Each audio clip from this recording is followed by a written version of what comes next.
Assalamualaikum warahmatullahi wabarakatuh. Halo, apa kabar semuanya? Alhamdulillah, luar biasa. Tetap semangat. Allahu Akbar.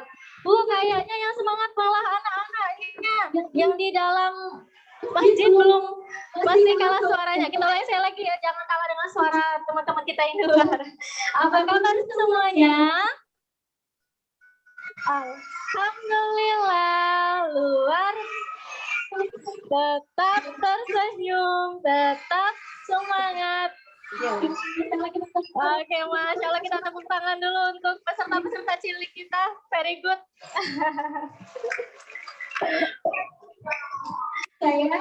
Saya Lana Berniawati, senang sekali bisa hadir di tengah-tengah ayah bunda serta dewan guru yang hebat pada hari ini. Pada kesempatan yang berbahagia ini, semoga Allah Subhanahu wa Ta'ala melimpahkan segala rahmat hidayahnya kepada kita semua. Karena saya yakin seluruh peserta parenting hari ini, baik yang hadir secara langsung di Masjid Al-Mukhlisin maupun melalui Zoom meeting dan live streaming, adalah orang-orang pilihan Allah. Yang Allah pilihkan hatinya, yang Allah gerakkan hatinya untuk bisa terus belajar sama-sama menjadi orang tua maupun guru yang hebat dalam mendidik anak.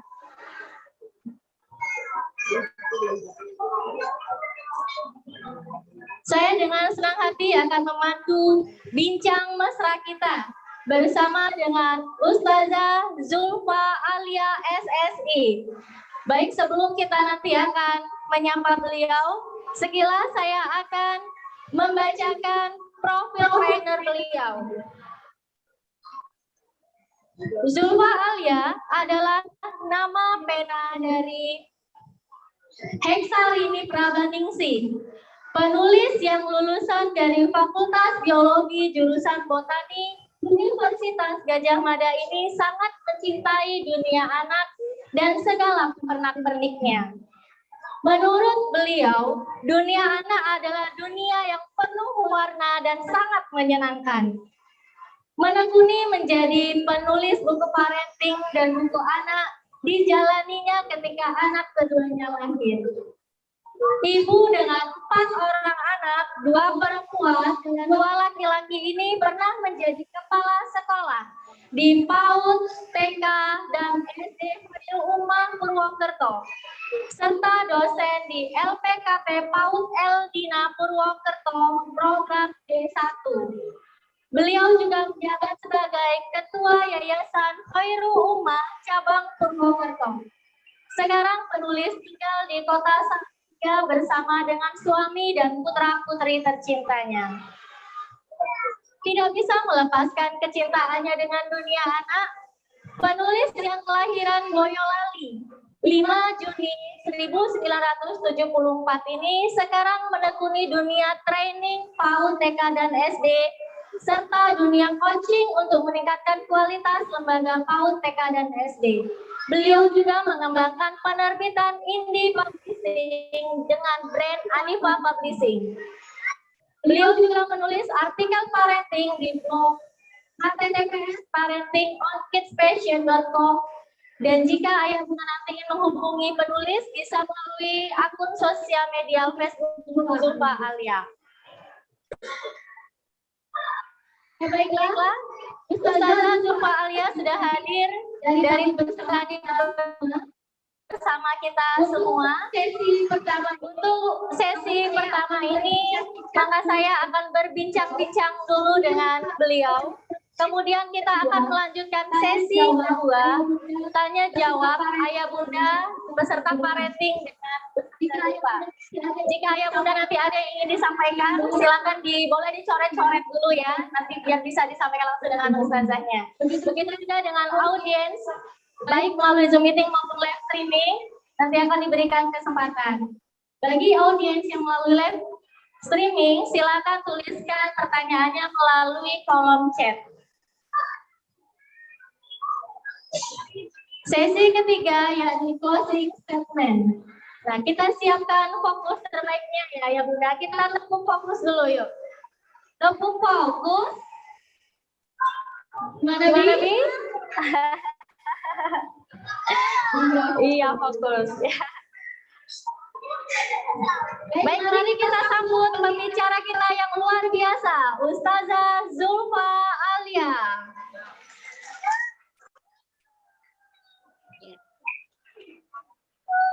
Baik, apa kabar Ustazah? Alhamdulillah baik.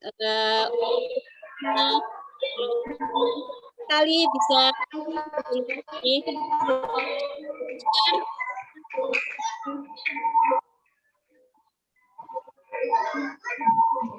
Masya Allah ya. Masya Allah ya. Kesempatan yang luar biasa yang kita dapat berbincang-bincang dengan seorang wanita hebat yang di tengah kesibukannya tadi beliau sudah mempunyai 4 orang anak ya yang tengah mengurus keluarga, juga beliau tetap produktif memberikan manfaat untuk orang lain. Ustazah, maaf, Minana, suaranya ada feedbacknya agak mantul. Kamu cek pakai Zoom. Gitu.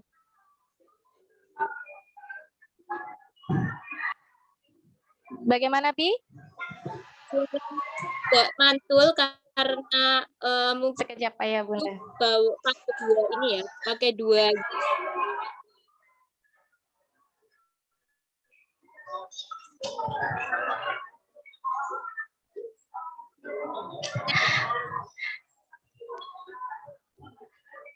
Saya sudah mendengar suara.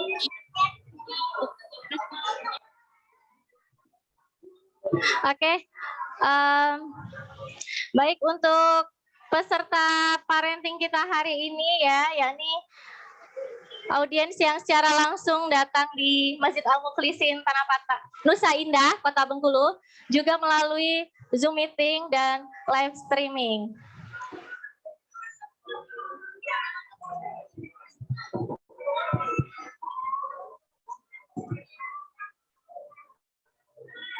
Cak mana Bi?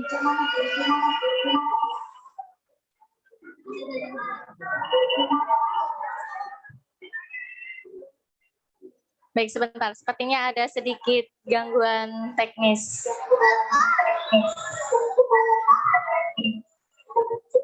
Ya.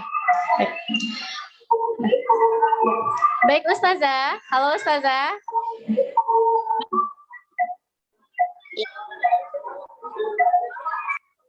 Suara saya. Oke, bagaimana kabar Ustazah hari ini, Zah?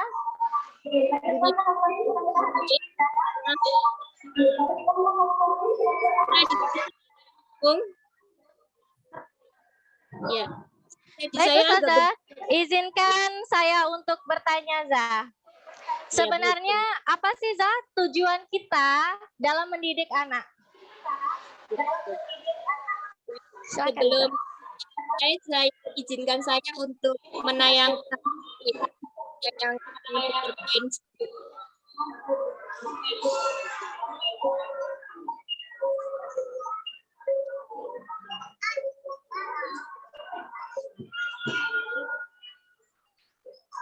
sudah terlihat poinnya, Umi Nana. Nana sudah terlihat PowerPoint-nya. Tes.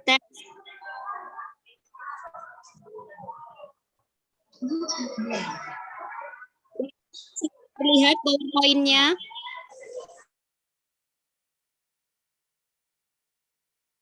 Ya, baik.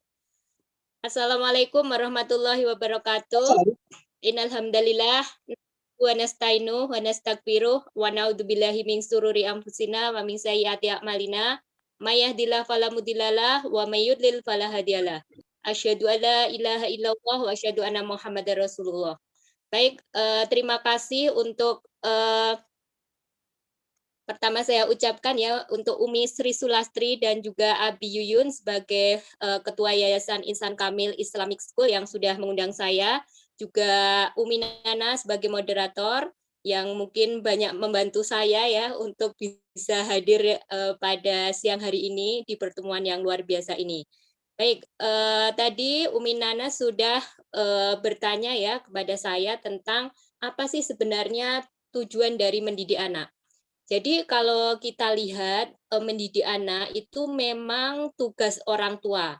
Tapi kalau kita lihat sekolah itu sebenarnya membantu orang tua dalam menguatkan fondasi kemampuan berpikir yang ada pada anak. Sehingga memang perlu sekali untuk adanya sinergi atau kerjasama pendidikan yang dilakukan oleh orang tua dan sekolah. Nah, baik. Tapi sebelum saya masuk ke tujuan pendidikan anak, gitu ya, saya pengen menyapa dulu orang tua yang hadir pada ini ya di masjid maupun di Zoom. Nah, boleh nggak ketika nanti saya itu ini ya memanggil Umi dan Abi sekalian, itu Umi dan Abi juga ini ya bersemangat menyambut ini ya panggilan saya. Nah, panggilannya seperti ini. Misalnya, saya memanggil Umi, yes. Abi, yes. Umi, yes. Abi, yes. Allahu Akbar. Ya, siap? Siap Umi dan Abi sekalian? Siap. Ya, yuk kita coba dulu ya. Kita tes dulu. Nanti kalau ngantuk, kita akan mencoba memanggil Umi dan Abi sekalian. 1, 2, 3. Umi, yes. Yes. Abi, yes. Yes. Nah, sekali lagi, Umi, yes. Yes. Abi, yes. Allahu Akbar. Ya, Allahu baik. Akbar. Yang di masjid mungkin saya belum ini ya mendengar suaranya. Coba sekarang kita akan mengetes yang di masjid merespon atau tidak. Ya, sekali lagi ya kita akan memanggil. 1, 2, 3. Umi, yes. Ya, Abi, yes. Umi, yes. Ya, Abi, yes. Allahu Akbar. Ya, baik. Itu sapaan yang pertama. Nanti saya akan sering-sering menyapa dengan panggilan itu. Kemudian yang kedua, kita akan menyapa dengan tepuk semangat. Ya, silakan Abi dan Umi sekalian. Ini ya, nanti ketika saya menyapa dengan tepuk semangat, kita akan tepuk dengan semangat agar kita mengikuti kelas kita hari ini dengan semangat. Nah, tepuk semangatnya gimana? Tepuk semangat itu seperti ini. Tepuk semangat. Semangat. Semangat. Yeay. Ya, baik. Kita coba ya. Silahkan dibuka semuanya mic-nya. Kita akan mencoba untuk tepuk semangat. Yang di masjid juga. Ya, anak-anak boleh ikut. Yuk, 1, 2, 3. Tepuk semangat. Semangat.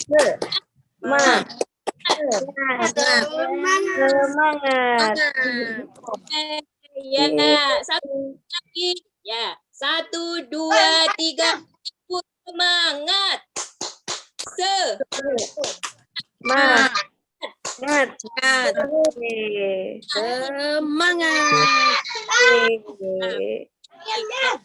Ini semuanya sudah hari ini. Ya, saya akan melanjutkan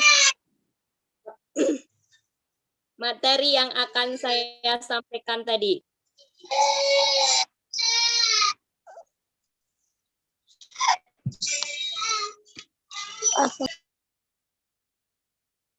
Ya. Nah, tadi Umi Nana bertanya kepada saya tentang apa sih sebenarnya tujuan pendidikan anak. Nah, tujuan pendidikan anak ini kalau kita lihat di dalam Al-Qur'an, Allah sudah menjelaskan ya bahwa tujuan mendidik anak-anak kita itu adalah ada dalam Quran surat Al-Furqan ayat 74. Di situ potongan ayatnya, A'udzubillahi minasyaitonirrajim, Bismillahirrahmanirrahim. Wa ja'alna lil muttaqina imama. Dan jadikanlah kami imam bagi orang-orang yang bertakwa. Jadi di dalam ayat di atas ini Allah menjelaskan bahwa tujuan dari mendidik anak itu adalah membentuk atau menjadikan anak-anak kita itu adalah generasi pemimpin. Generasi pemimpin atau imam bagi orang-orang yang bertakwa. Nah, karena kita itu ingin mewujudkan generasi pemimpin, generasi yang dia itu memimpin orang-orang yang bertakwa, tentu tujuannya ini adalah tujuan yang sangat berat. Tidak bisa kita wujudkan sendirian. Kita harus mewujudkan dengan orang tua yang lain dan juga mewujudkannya bersama-sama dengan sekolah. Nah, dari sinilah gitu ya, kita perlu bersinergi. Kita perlu bekerja sama antara orang tua dan sekolah dalam mewujudkan tujuan waj'alna lil muttaqina imama, menjadikan imam atau pemimpin orang-orang yang bertakwa. Begitu Umi Nana. Silakan Umi Nana dilanjutkan. Oke, baik Ustazah. Terima kasih.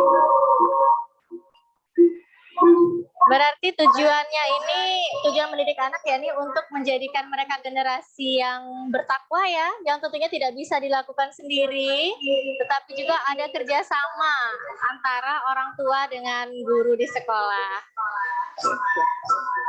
Syukur Ustazah. Kemudian apa sih seharusnya yang harus dilakukan oleh orang tua dalam mendidik anak yang tentunya sesuai dengan Quran surat yang sudah Ustazah bahas tadi?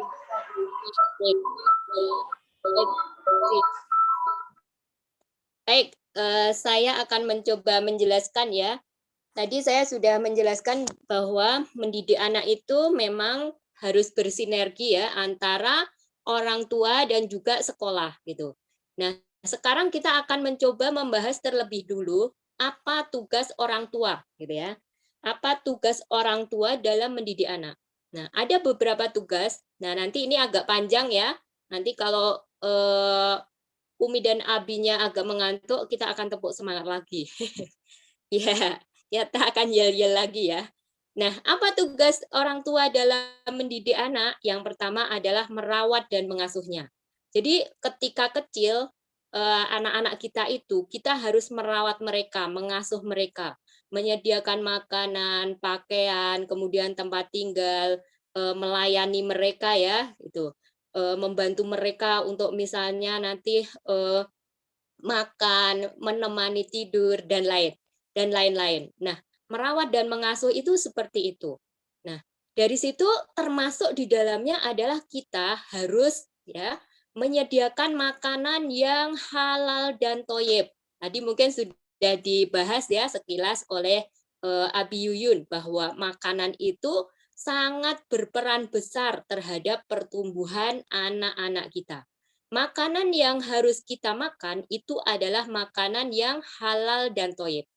Nah, makanan yang halal itu apa? Makanan yang halal itu adalah makanan yang tidak ada barang haramnya, seperti daging babi, atau mengandung darah, atau mengandung bangkai. Nah, itu tidak ada. Nah, itu makanan yang halal. Kemudian yang kedua, makanan itu adalah makanan yang thoyyib. Apa arti makanan yang thoyyib? Makanan yang thoyyib itu adalah makanan yang sehat dan bergizi. Nah, makanan yang sehat itu apa? Makanan yang sehat itu adalah makanan yang tidak mengandung bahan-bahan yang berbahaya. Gitu ya. Ada pewarna buatan mungkin, pengawet buatan mungkin, penggurih buatan mungkin, penggumpal buatan mungkin. Yang itu kalau ditambahkan dalam makanan, kemudian kita makan, dalam sehari 2 hari tidak akan membuat sakit. Tapi kalau terus-menerus, 10 tahun kemudian, 15 tahun kemudian, itu akan membuat penyakit gitu ya, bagi tubuh kita. Gitu. Nah, demikian juga makanan itu harus bergizi. Gitu. Makanan bergizi itu apa? Makanan yang di situ mengandung gizi seimbang. Ada karbohidratnya, ada lemaknya, ada vitaminnya, ada mineralnya, ada proteinnya gitu. Nah, di situ kalau kita lihat ini selaras ya, selaras dengan tujuan tadi, tujuan kita mendidik anak. Tujuan mendidik anak itu apa? Waj'alna lil muttaqina imama, menjadikan anak-anak kita itu pemimpin ya bagi orang-orang yang bertakwa. Nah, kalau makanan yang dimakan oleh anak-anak kita yang masuk ke dalam tubuh anak-anak kita itu tidak halal dan tidak toyib, nah boro-boro kita itu bisa mewujudkan generasi pemimpin. Mereka di usia 10 tahun, 15 tahun, 20 tahun, mereka sudah sakit dengan sakit yang parah. Sakitnya kanker otak, kemudian stroke, kemudian ini ya kanker usus gitu, ginjal gitu. Nah, gimana kita bisa mewujudkan generasi pemimpin kalau di usia 15 tahun mereka sudah sakit parah atau bahkan mereka meninggal? Saya punya ya saudara yang dari kecil gitu ya banyak makan makanan yang mengandung zat-zat aditif tadi, zat-zat tambahan. Dia halal tapi dia tidak toyib gitu. Nah, apa akibatnya? 15 tahun kemudian dia sakit kanker otak stadium 3 gitu. Anaknya baik, solihah gitu ya, pinter, tapi dia sakit dan di usia 15 tahun dia meninggal. Apakah kita bisa mencapai tujuan waj'alna lil muttaqina imama? Tidak gitu. Kenapa? Karena tadi makanannya tidak halal dan tidak toyib gitu. Nah, kalau halalnya itu mudah ya, masih halal, tapi toyibnya itu, gitu ya. Toyibnya itu yang sekarang itu banyak sekali ya makanan-makanan di luar sana yang tidak toyib. Ya, itu yang pertama. Yang kedua, melayani anak. Nah, melayani anak ini berarti apa? Membersamainya, gitu ya.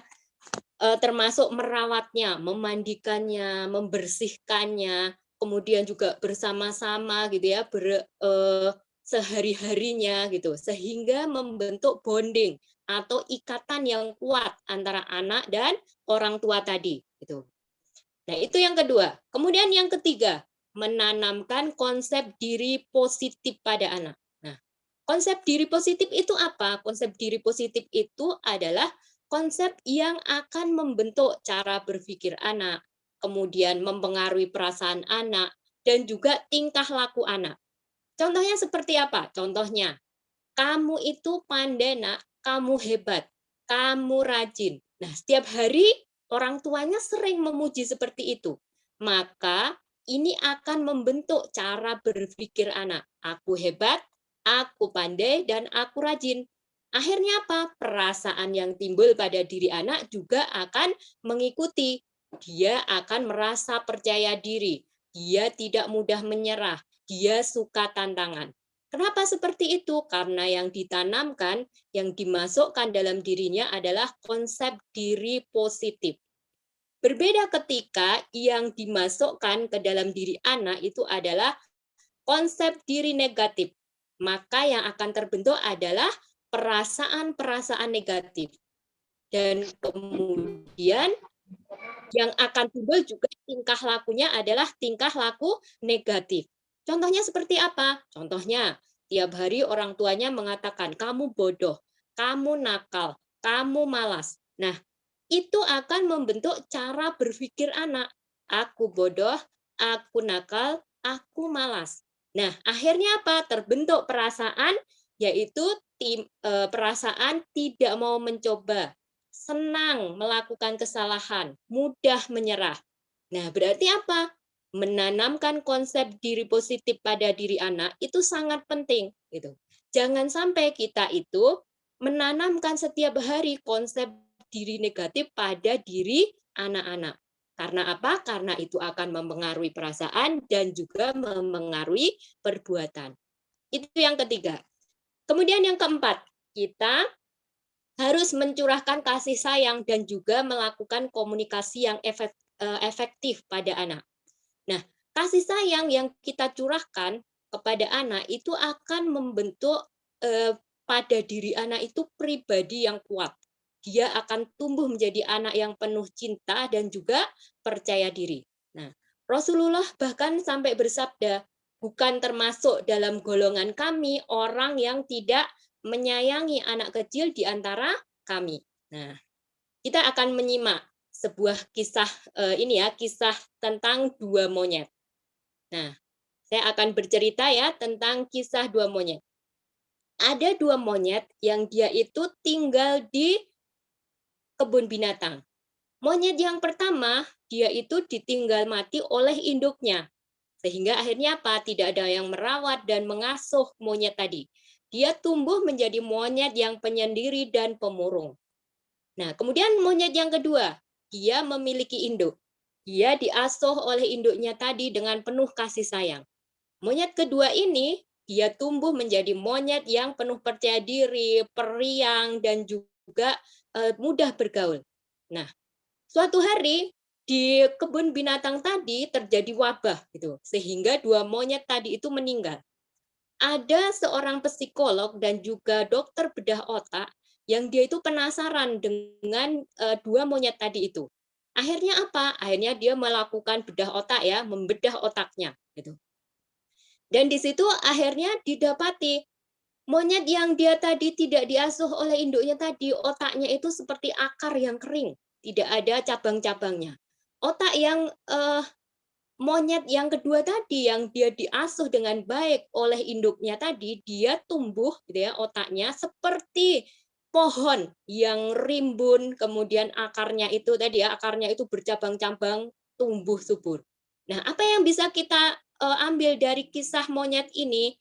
Monyet saja kalau dia tadi hidup tidak ada kasih sayang, otaknya itu akan mati, tidak berkembang. Kehidupannya tadi ya, menyendiri, pemurung gitu. Nah, monyet yang dia itu diasuh dengan baik, dilimpahi kasih sayang, diberikan perhatian, otaknya berkembang dengan baik gitu.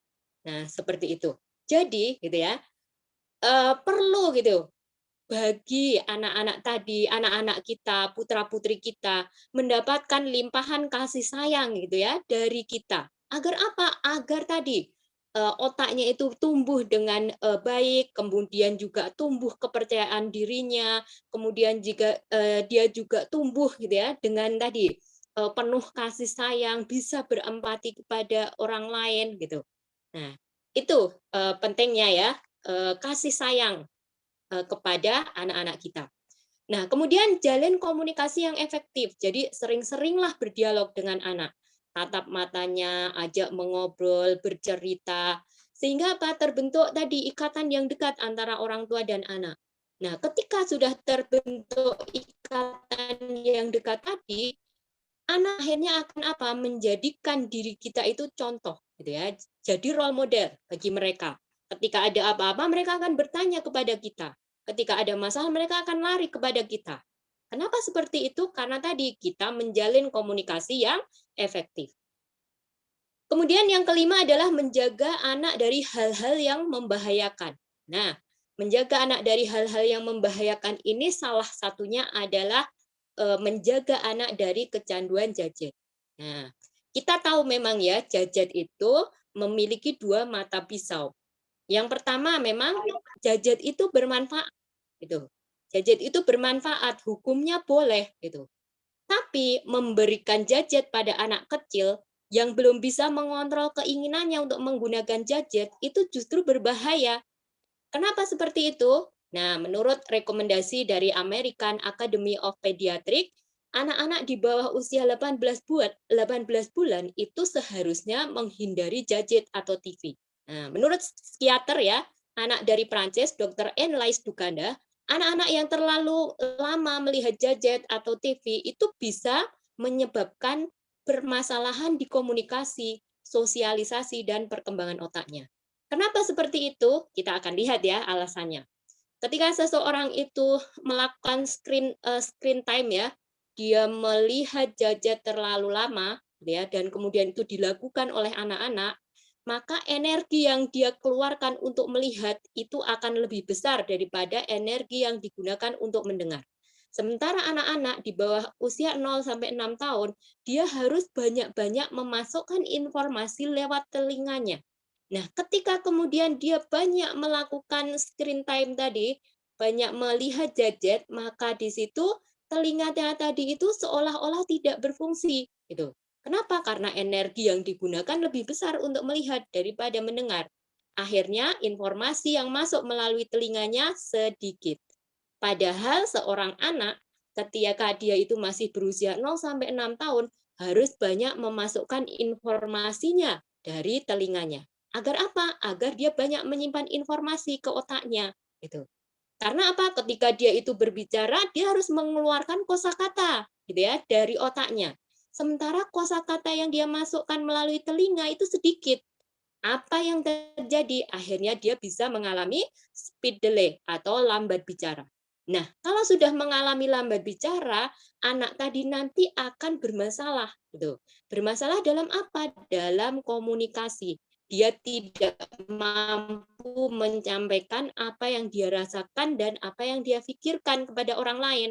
Pengen sesuatu tapi tidak dimengerti oleh orang lain. Akhirnya apa? Anaknya tantrum, bermasalah di di emosional. Ketika dia bergaul, kemudian dia sering marah-marah, tentu orang lain tidak tahu apa yang dia inginkan. Dan orang lain mesti tidak suka melihat anak tadi itu marah-marah kan? Akhirnya bermasalah di sosialisasi. Nah, ketika anak tadi itu bermasalah di bahasa, otomatis dia ketika belajar sesuatu juga akan bermasalah. Dia tidak bisa menyampaikan apa yang dia rasakan dan apa yang dia inginkan dalam bentuk kata-kata. Sehingga akhirnya apa? Kognitifnya, kemampuan berpikirnya juga bermasalah. Nah, itu ya. Nah, kemudian yang kedua adalah menjaga anak-anak itu dari pornografi. Nah, gadget tadi memang ada sisi positifnya, tapi juga ada sisi negatifnya. Ketika dibiarkan gitu ya, benda pipih tadi itu dalam genggaman anak, mereka bisa browsing apapun, hati-hati gitu ya. Di situ banyak situs-situs porno yang bisa diakses oleh anak. Sementara kita tahu kalau pornografi itu sudah terpapar pada anak, kemudian anak itu kecanduan, maka dia bisa merusak 5 bagian otaknya. Kenapa bisa seperti itu? Karena seperti ini. Gitu ya. Ini kita lihat ya penjelasannya Bunda Eli Risman. Nah, ini 5 bagian otak yang rusak karena kecanduan pornografi. Nah, penjelasannya seperti ini. Jadi, ketika ada gambar porno gitu ya, atau melihat video porno masuk ke dalam otak, maka dia akan melewati bagian otak yang disebut dengan PFC atau prefrontal cortex atau otak bagian depan. Nah, PFC ini adalah bagian otak yang dia menyimpan moral, kemudian nilai, kemudian perencanaan hidup gitu. Nah, di situ ketika dia itu lewat gitu ya pornografi tadi itu, maka otak tadi itu akan mengeluarkan hormon yang disebut dengan hormon norepinefrin, yaitu hormon yang gunanya itu untuk membekukan kenangan, kemudian memori yang detail. Sehingga apa? Ketika itu lewat berkali-kali, otak tadi itu tidak berfungsi, gitu ya. Menghitam tadi ya, menciut, kemudian menghitam dan tidak berfungsi. Nah, pada saat yang bersamaan ketika anak melihat pornografi, otak juga mengeluarkan hormon yang disebut dengan hormon oksitosin. Hormon oksitosin itu apa? Hormon oksitosin itu adalah hormon yang mengikat suami istri ketika dia melakukan hubungan seksual, gitu. Nah, suami akan terikat pada istri dan istri akan terikat pada suami. Nah, kalau anak kemudian tadi itu melihat gambar porno, maka dia akan terikat dengan gambar itu. Sehingga akhirnya apa? Ingin mengulang, ingin mengulang, ingin mengulang, ingin melihat lagi gitu.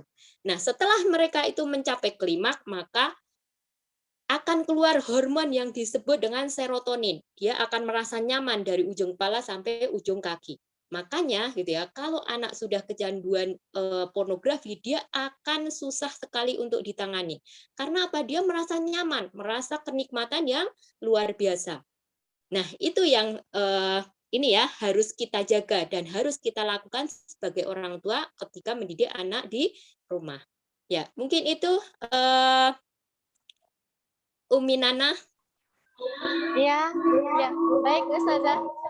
tentunya tadi yang telah Ustazah paparkan tadi ya, bagaimana tentang cara mendidik anak di lingkungan keluarga, yakni dengan memberikan makanan yang halalan dan thoyyib, melayani anak, yang pastinya ini untuk seorang bunda ya, terutama jagalah lisannya ya Ustazah ya. Karena kalau misalnya kita marah itu kan sering memberikan label negatif dengan anak ya. Nah, jadi lebih diganti lagi sekarang ke perkataan yang positif. Karena perkataan dari seorang ibu itu salah satunya adalah doa ya, yang akan diijabah oleh Allah. Nah, jadi jangan sampai nanti ayah bunda menyesal dengan lisan dan memberikan label yang negatif tadi terhadap anak. Betul Ustazah? Ya. Apalagi tentunya di zaman sekarang ya, yang anak-anak udah nggak canggung lagi dengan yang namanya gadget. Nah, itu lebih baik untuk segera diminimalisir atau tidak boleh diperkenankan memakai gadget sama sekali. Baik Ustazah, tentunya itu tadi yang dilakukan oleh orang tua di rumah. Nah, sekarang apa sih yang harus dilakukan guru di sekolah dalam mendidik anak? Tafadhol, Zah. Saya akan coba jelaskan lagi ya. Apa sih sebenarnya yang bisa dilakukan oleh sekolah? Baik, tapi sebelumnya kita akan tepuk semangat dulu yuk, biar tidak ngantuk. Iya, silakan semuanya dibuka mic-nya. Kita akan tepuk semangat. Umi dan Abi yang di masjid juga ya, bisa tepuk semangat biar tidak ngantuk karena kita siang-siang gitu ya. Ini adalah waktu yang sangat tepat untuk tidur siang. Ya, baik yuk, kita akan tepuk semangat. Siap semuanya? 1, 2, 3, tepuk semangat. Semangat. Semangat. Yeay. Ya, baik. Ya. Sudah tidak mengantuk ya Umi dan Abi sekalian? Ya. Baik, saya akan lanjutkan. Nah, apa yang harus dilakukan oleh sekolah, oleh ibu guru dan juga bapak guru di sekolah? Nah, tadi saya sudah sampaikan ya di depan bahwa sekolah itu bisa memberikan stimulasi ya, membantu memberikan stimulasi ya atau latihan dalam rangka untuk membentuk pola pikir atau menguatkan pola pikir pada anak. Nah, nanti stimulasinya berupa apa? Nah, stimulasinya nanti berupa pengembangan aspek-aspek tumbuh kembang yang ada pada anak. Aspek apa saja yang harus dikembangkan sehingga nanti itu membentuk pola pikir atau akliyah yang kuat pada anak? Ada beberapa hal ya. Yang pertama adalah stimulasi tahfidz, yang kedua bahasa, yang ketiga keislaman, yang keempat kognitif, yang kelima fisik motorik, yang keenam adalah sosial emosional. Nah, kita akan mencoba membahas satu persatu. Yang pertama adalah stimulasi tahfidz. Nah, materi tahfidz itu sangat penting ya ada dalam sebuah sekolah. Kenapa seperti itu? Karena ini akan menguatkan beberapa hal yang ada pada anak. Nah, ketika kita melatih tahfidz pada anak-anak, itu sejatinya kita sedang mendekatkan anak tadi itu pada Al-Quran. Gitu. Kenapa seperti itu? Karena ketika anak tadi itu jiwanya diisi dengan Al-Quran, maka di situ sejatinya kita itu sedang menanam nur, gitu ya, sedang menanam cahaya dalam jiwa anak-anak kita, sehingga anak kita itu akan mudah diarahkan kepada kebaikan. Gitu. Nah, sementara kita tahu bahwa Al-Quran itu adalah kalam Allah, dia adalah perkataan Allah. Tidak ada perkataan yang paling indah, perkataan yang paling hebat, perkataan yang paling luar biasa, kecuali adalah Al-Quran. Karena dia adalah perkataan Allah, Dat yang maha tinggi, pencipta alam semesta ini. Gitu. Nah, ketika kita membiasakan anak-anak tadi itu untuk tahfidz, maka kita sebenarnya membiasakan anak-anak itu untuk mempunyai bahasa yang halus, bahasa yang sopan, bahasa yang indah, dan bahasa yang luar biasa. Gitu. Nah, itulah pentingnya materi tahfidz. Kemudian yang selanjutnya, ketika anak-anak itu kita biasakan untuk menghafal atau tahfidz, maka di situ sejatinya anak-anak tadi itu sedang berlatih untuk memiliki konsentrasi yang tinggi. Kenapa seperti itu? Karena menghafal Al-Quran itu berarti kita harus menghafal secara detail. Huruf demi hurufnya, kata demi katanya, kalimat demi kalimatnya, kemudian juga ayat demi ayat, surat demi surat, kemudian lembar demi lembar gitu ya. Kemudian juz demi juz, panjang pendeknya harus tepat gitu. Nah, berarti apa? Anak-anak itu akan terbiasa untuk menghafal secara detail. Menghafal secara detail itu berarti apa? Anak-anak akan terbiasa untuk berkonsentrasi tinggi. Nah, kalau dia itu berkonsentrasi tinggi berarti apa? Itu adalah landasan kecerdasan dasar. Makanya kalau kita lihat tidak ada hafid dan hafidzah itu bodoh. Karena apa? Dia terbiasa berkonsentrasi tinggi, mesti dia akan cerdas. Nah, itu ya. Itu berarti apa? Harus ada materi tahfidz ketika ayah dan bunda itu ingin membentuk pola pikir atau akliyah tadi ya pada anak-anak kita, dan itu bisa dilakukan di sekolah. Kemudian yang kedua, nah ini terlewat satu ya, saya kembali ke sini. Tentang bahasa. Nah, bahasa ini juga harus menjadi pelajaran wajib yang ada di sekolah gitu. Nah, pelajaran bahasa itu targetnya tidak hanya anak-anak lancar berkomunikasi gitu ya, lancar membuat kalimat, tidak. Ada target yang lain yang harus dicapai, yaitu apa? Membuat anak-anak itu mempunyai bahasa yang berpengaruh gitu. Nah, bahasa berpengaruh itu apa? Bahasa yang bisa mempengaruhi orang lain dalam kebaikan, gitu. Nah, kan kita tadi tujuan mendidik anaknya adalah waj'alna lil muttaqina imama ya, menjadikan generasi atau menjadi pemimpin orang-orang yang bertakwa. Nah, kalau kita ingin memimpin orang lain dalam kebaikan, maka kita harus bisa memengaruhi orang lain tadi itu dengan bahasa yang berpengaruh gitu agar mereka itu mengikuti kebaikan yang kita bawa. Nah, bahasa gitu ya, pelajaran bahasa di sekolah itu harus disetting ya, disusun agar anak-anak mempunyai bahasa yang berpengaruh. Nah, itu nanti ada step-stepnya, ada tahapan-tahapannya. Mempunyai bahasa yang ahsan, yang baik, kemudian nanti bahasa yang sopan, kemudian bahasa yang mendalam, kemudian nanti bahasa yang berpengaruh. Nah, itu ada tahap-tahapnya. Nah, pembelajaran bahasa itu harus disetting seperti itu. Kurikulumnya harus dibuat untuk mempunyai bahasa yang berpengaruh, gitu ya. Nanti mengkombinasikan beberapa keterampilan, gitu, dari mendengar, berbicara, membaca, dan menulis, gitu. Kemudian yang selanjutnya, materi keislaman. Nah, materi keislaman ini juga harus ada di dalam sekolah tadi. Kenapa seperti itu? Karena materi keislaman ini nanti ada beberapa hal yang harus ditanamkan kepada anak.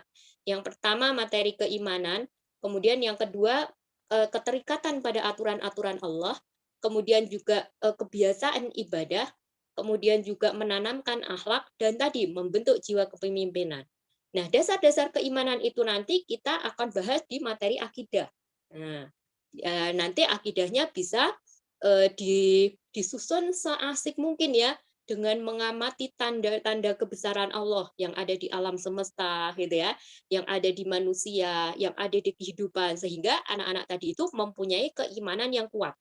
Kemudian yang kedua adalah ketundukan terhadap aturan-aturan Allah gitu. Kita akan biasakan ya anak-anak tadi itu mengukur segala sesuatu dengan aturan Allah tadi, dalam pergaulannya, dalam berpakaiannya, dalam makanannya, dalam minumannya, semua diatur dalam aturan-aturan Allah. Nah, kemudian yang ketiga adalah mereka senang untuk beribadah, gitu.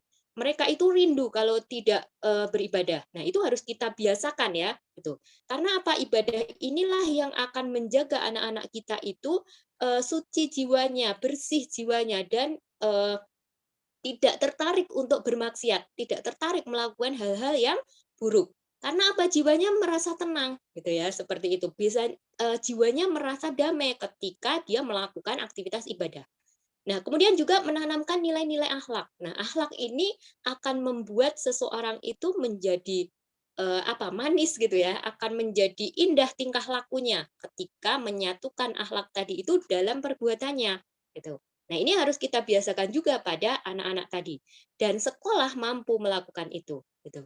Nah, selanjutnya adalah menumbuhkan jiwa kepemimpinan. Nah, ini juga bisa kita hadirkan di sekolah karena tadi targetnya adalah waj'alna lil muttaqina imama, menjadikan anak-anak kita itu generasi atau imam bagi orang-orang yang bertakwa.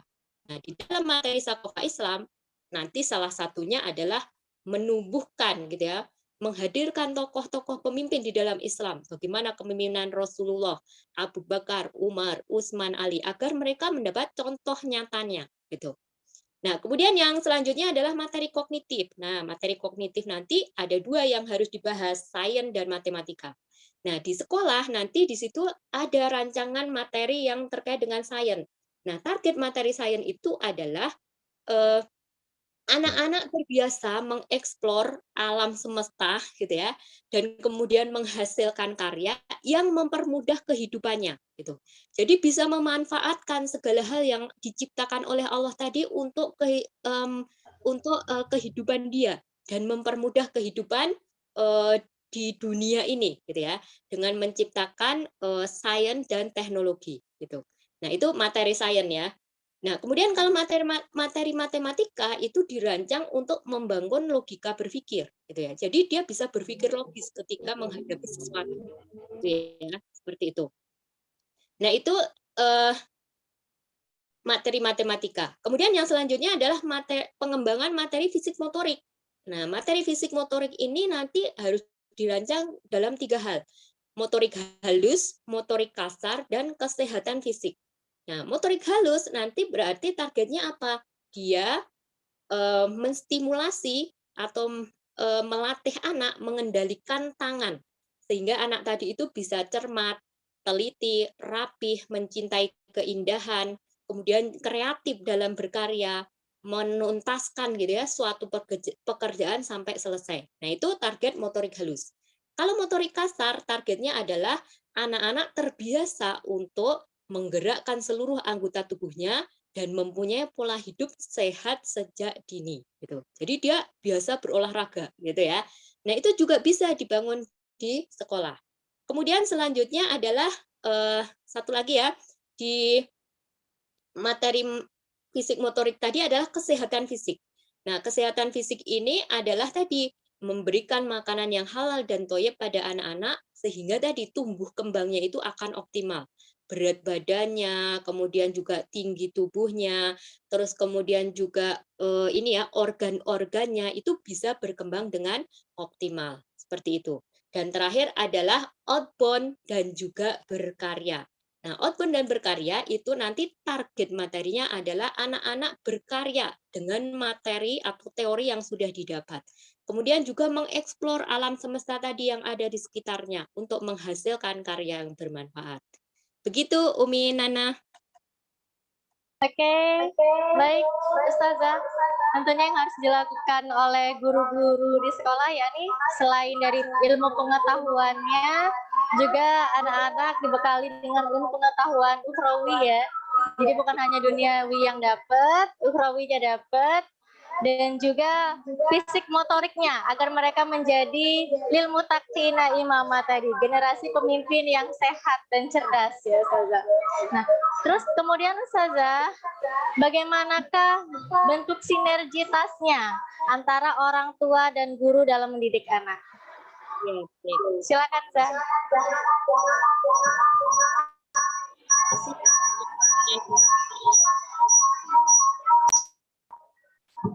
Ya. Terima kasih Umi Nana. Baik, sebelum saya lanjutkan, kita akan yel-yel sebentar yuk, agar kita segar kembali. Ya, silakan dibuka semuanya. Saya akan memanggil Umi dan Abi sekalian ya. Yuk, silakan semuanya siap. Umi, yes. Ya, Abi, yes. Ya, Umi, yes. Ya, Abi, yes. Ya, Allahu Akbar. Ya. Sekali lagi ya. 1, 2, 3. Umi, yes. Abi, yes. Umi, yes. Abi, yes. Allahu Akbar. Ya, baik. Terima kasih. Ya, saya lanjutkan ya. Bagaimana sinergitas atau kerjasama antara orang tua dan guru dalam mendidik anak. Jadi tadi kita sudah tergambar ya bagaimana peran orang tua di rumah dan bagaimana peran guru gitu ya di sekolah gitu. Nah, kalau kita lihat rumah itu nanti perannya adalah membentuk nafsiyah atau pola jiwa yang ada pada anak-anak. Di rumah, orang tua bisa melatih kebiasaan-kebiasaan baik yang sudah ditanamkan di sekolah tadi. Agar apa? Agar membentuk sebuah tingkah laku, agar membentuk sebuah kebiasaan. Kenapa seperti itu? Karena orang tua itu dia bisa berinteraksi ya terus-menerus dengan anak-anaknya 24 jam. Ini yang tidak bisa dilakukan oleh sekolah. Sehingga kebiasaan-kebiasaan baik yang sudah ditanamkan di sekolah tadi itu diteruskan di rumah dan dikawal oleh orang tuanya. Nah, sementara kalau di sekolah gitu ya, tadi perannya adalah memperkuat akliyah atau pola pikir. Nah, caranya apa? Dengan memberikan pemahaman yang kuat dan juga melatihnya mengkaitkan dengan fakta yang dihadapi. Jadi kalau sudah ada teorinya, dia dilatih. Penerapannya seperti apa? Setelah ada teorinya, dia dilatih. Penerapannya seperti apa? Sehingga kemampuan berpikirnya itu akan kuat. Seperti itu. Nah, itu sinergitasnya, kerjasamanya antara di rumah dan di sekolah. Begitu, Umi, Nana. Oke, baik Zah.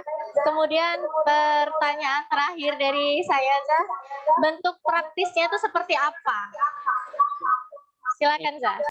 Ya, baik. Nah, bentuk praktisnya itu kalau kita lihat ya, di sini kita bisa menyusun semacam pola harian untuk anak. Nah, pola harian ini disusun dari bangun tidur sampai tidur lagi. Nah, di mana nanti kita akan melihat ya aktivitas-aktivitas yang disusun itu dia memperkuat nafsiyah dan akliyah anak. Dari bangun tidur, kemudian mungkin sholat subuh, kemudian mungkin nanti mandi, kemudian makan pagi, ke sekolah, kemudian pulang, murojaah, mengerjakan PR, dan tidur lagi misalnya. Nah, itu harus dibuat secara praktisnya seperti itu. Nah, di rumah dia dikontrol oleh orang tuanya. Di sekolah dia akan dipantau oleh bapak dan ibu gurunya. Seperti itu. Nah, itu bentuk praktisnya ya, bentuk praktisnya. Sehingga orang tua itu bisa menceklis, oh, aktivitas yang dikerjakan di rumah A, B, C, D, E. Dia akan melakukan checklist. Nah, sudah terlaksana atau belum selama sebulan itu? Gitu. Kalau tidak terlaksana, apa yang harus dilakukan? Gitu ya. Kalau sudah terlaksana dengan baik, kemudian ditingkatkannya seperti apa? Nah, itu dia bisa mengevaluasi. Demikian juga sekolah, ketika kemudian di situ dibuat pola harian, maka dia juga bisa melakukan checklist. Apakah aktivitas-aktivitas yang memperkuat pola pikirnya, akliyahnya tadi itu sudah terlaksana dengan baik atau tidak? Kalau tidak, apa yang harus dilakukan? Kalau belum, gitu ya. Kalau sudah, apa yang harus ditingkatkan? Nah, itu bisa dievaluasi. Evaluasinya bisa bulanan atau 2 bulan sekali oleh orang tua bersama dengan pihak sekolah. Nah, itu Umi Nana dari saya. Tes. Umi Nana. Ya.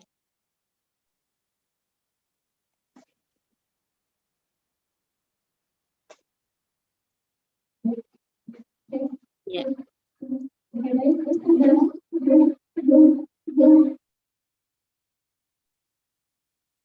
Ya, itu Minana yang bisa saya sampaikan tentang tadi ya, apa antara orang tua dan wali murid. Silahkan saya kembalikan kepada moderator.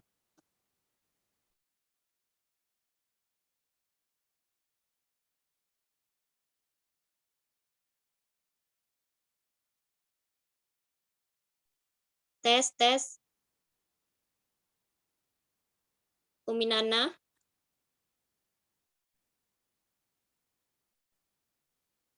Iya. Umi Nana bisa masih mendengar suara saya?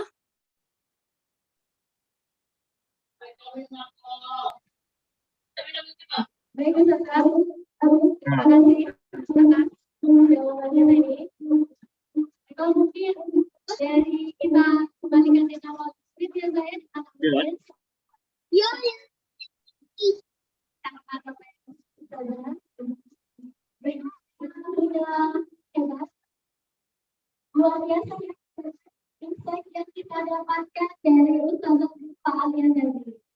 Berikutnya pada sesi kedua, saya akan kesempatan kalian ini dan secara partisipasi silakan kepada tiga orang penanya boleh dibantu ya untuk melihat audiens yang ingin bertanya.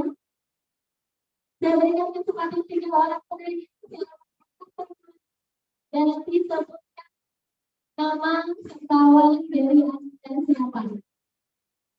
Silakan kepada yang muda. Karena rugi loh, kesempatan itu nggak dapat dua lagi. Ini walau misalnya pembicaraan kita jauh, ya kita masih tetap bisa berjauh. Silakan saya muda.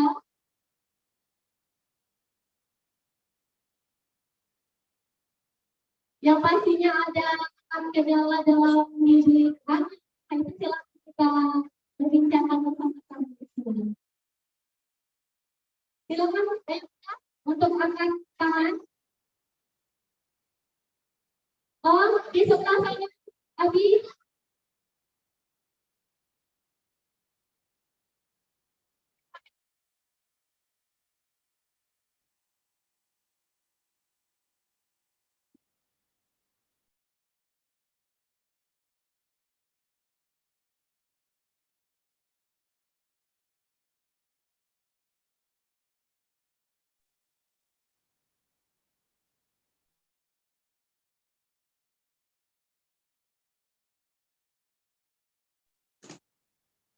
Umi Nana, saya tidak mendengar pertanyaannya.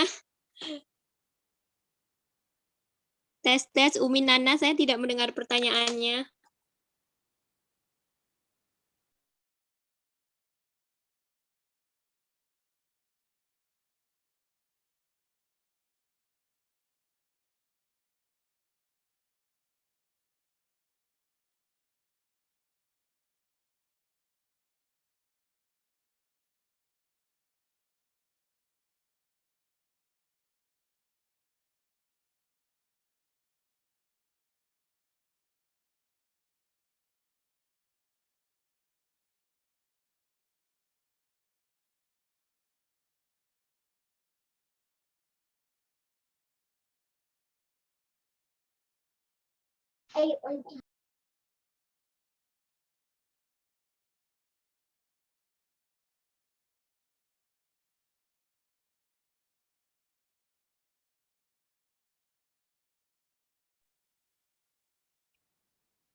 Saya tidak mendengar pertanyaannya, Umi.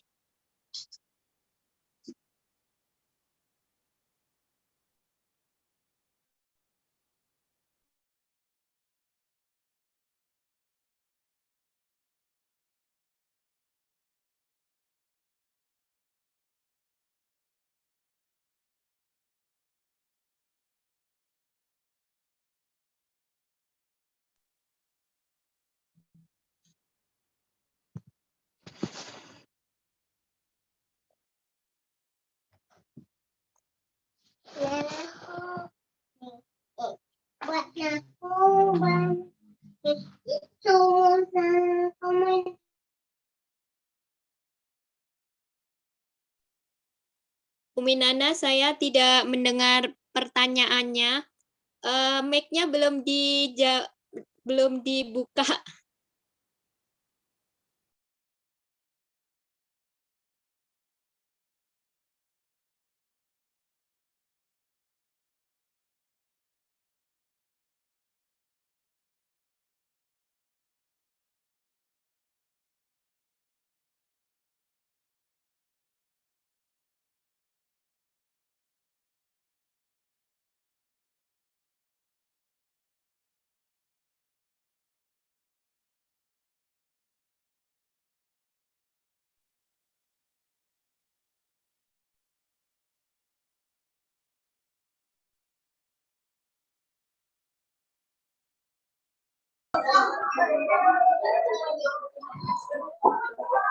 Halo Ustazah.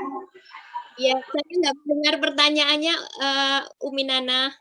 Saya nggak mendengar pertanyaannya.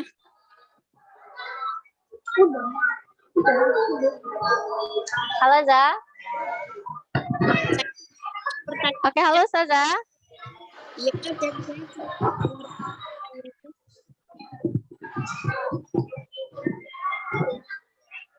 Cek. saya tidak mendengar pertanyaannya. Oh, oke, baik.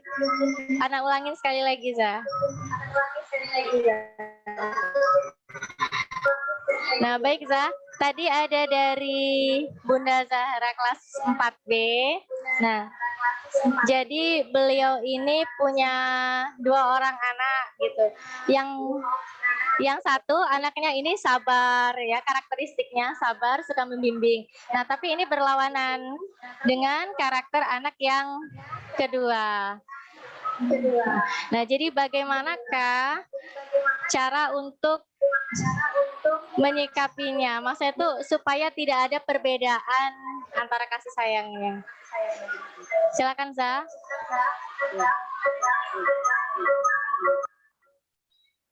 Ya, baik. Saya akan coba untuk ini ya, menjawab. Nah, tadi dari Bunda Zahra ya, wali kelas 4B, terima kasih sudah bertanya tentang tadi ya, bagaimana cara mensikapi 2 putranya tadi. Yang satu anaknya sabar, kemudian yang kedua anaknya tadi itu kurang sabaran gitu ya. Nah, bagaimana mensikapinya agar kita tadi itu tidak membeda-bedakan dalam hal kasih sayang gitu. Nah, kalau kita lihat anak itu kan memang dilahirkan dengan karakter gitu ya atau sifat yang berbeda. Kenapa seperti itu? Ya karena kita ketika hamil itu kondisinya berbeda-beda gitu. Ada yang saat kita hamil mungkin anaknya tadi itu ini ya, bundanya itu tenang. Terus kemudian dalam kondisi yang emosinya stabil gitu. Makanya kemudian anaknya itu tumbuh menjadi anak yang sabar gitu. Tapi ada juga pas kita hamil anak bundanya itu dalam kondisi yang mungkin ada masalah atau sedang ada beban sesuatu sehingga anaknya tadi itu sedikit emosian kan gitu.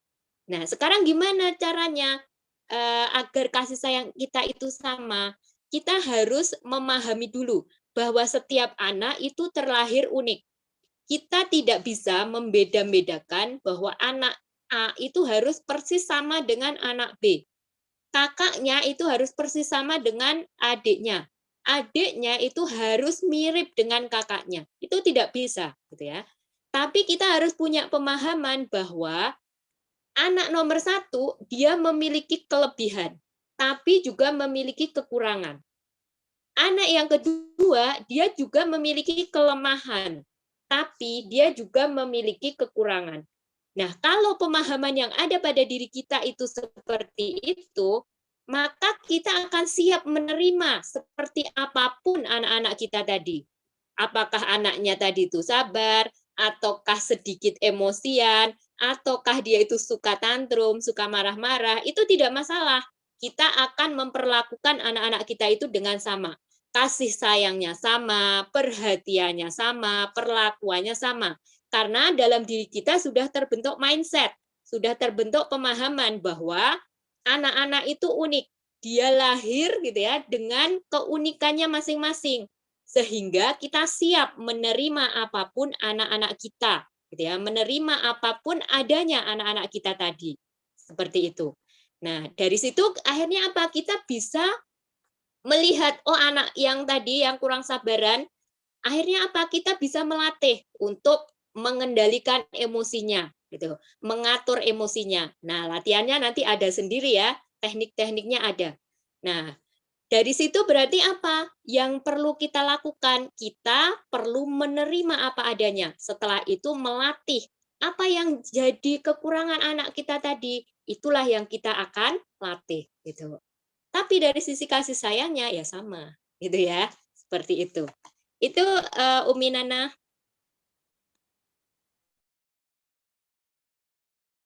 Jawaban dari saya, silakan.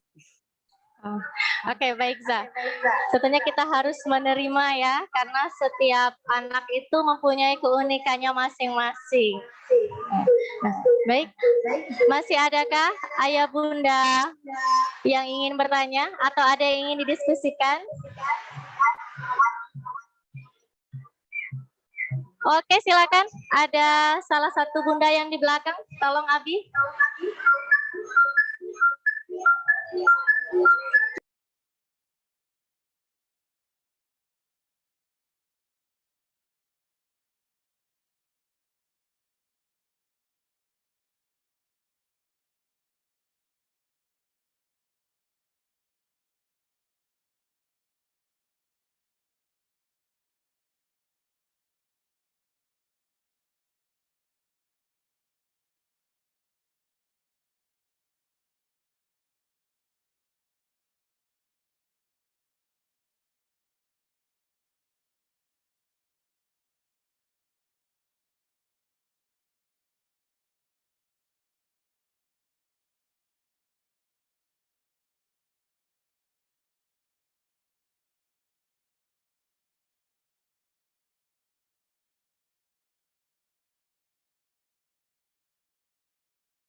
Waalaikumsalam warahmatullahi wabarakatuh.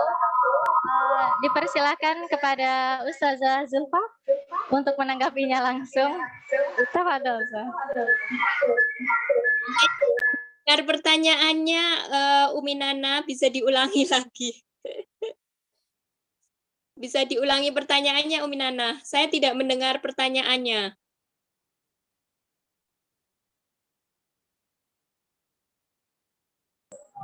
Oke, mohon maaf Bunda, karena tadi sedikit kurang jelas, audionya bisa sedikit di intinya aja gitu Bun. Diulangi lagi Bunda.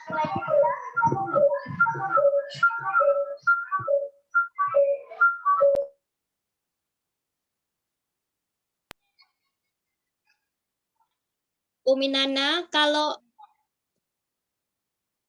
Umi Nana bisa diulangi dari Umi Nana saja pertanyaannya. Ya, afwan Bunda, karena audio yang Ana dengar juga agak sedikit kurang jelas, Ustazah. Afwan, Zah. Dipersilakan Bunda, lebih ke intinya saja Bunda. Mohon maaf Bun.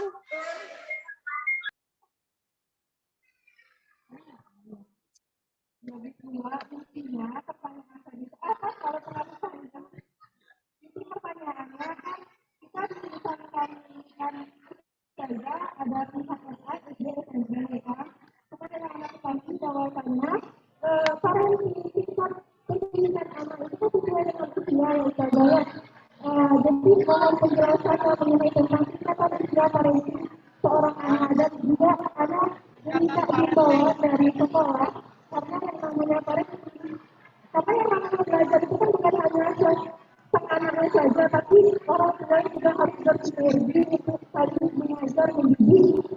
Jadi ada himbauan untuk sekolah mungkin untuk kedepannya itu bisa dilanjutkan untuk ada parentingnya mungkin per bulan. Itu saja.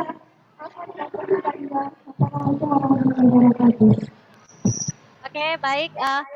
Itu sebenarnya himbauan untuk ke kami ya Bunda ya. Baik, insya Allah nanti akan menjadi masukan agar lebih dirutinkan lagi kegiatan-kegiatan parenting kita nanti yang ada di Insan Kamil Islamic School. Oke, terima kasih Bunda. Baik, untuk ayah bunda yang lainnya, mengingat sekarang sudah hampir jam 3 ya, karena setelah ini kita mau asar dan akan dilanjutkan oleh pembagian rapot PTS. Jadi bagi ayah bunda maupun audiens yang masih ada pertanyaan, itu nanti bisa langsung menghubungi beliau ke sosial media Facebook Zulfa Alia. Ya, Ustazah ya.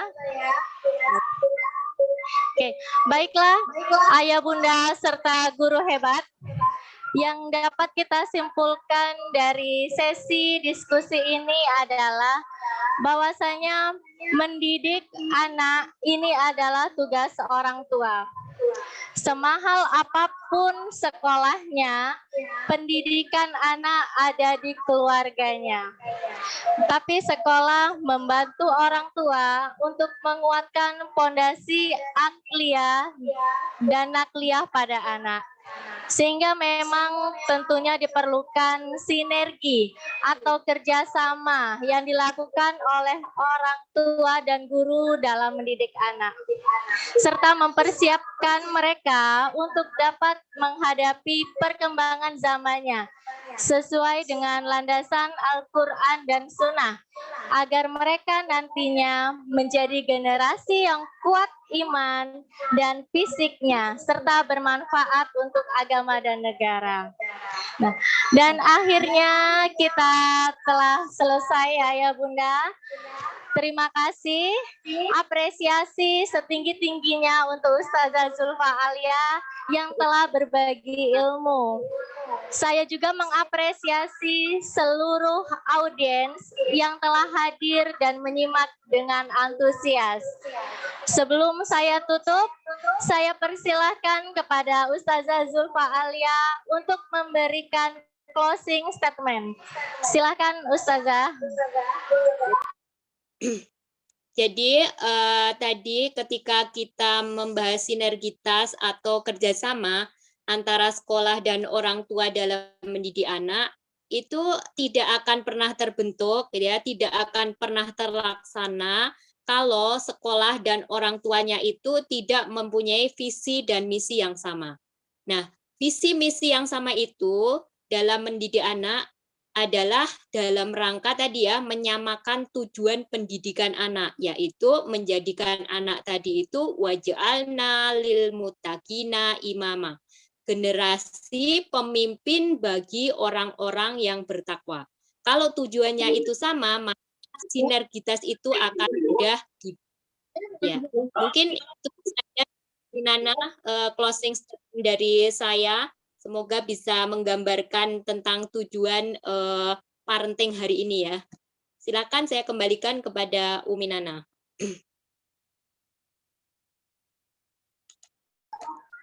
Oke, baik. Terima kasih, Ustazah. Semoga apa yang telah Ustazah sampaikan hari ini menjadi ilmu serta menjadi amal jariah untuk Ustazah. Terima kasih atas ilmu yang bermanfaatnya. Sekali lagi terima kasih kepada pembicara maupun audiens yang telah hadir secara langsung, baik melalui Zoom meeting dan juga live streaming. Semoga Allah memberkahi acara kita pada hari ini. Saya, Nana Borniawati, selaku moderator sesi diskusi hari ini, pamit undur diri. Terima kasih atas perhatiannya. Wassalamualaikum warahmatullahi wabarakatuh.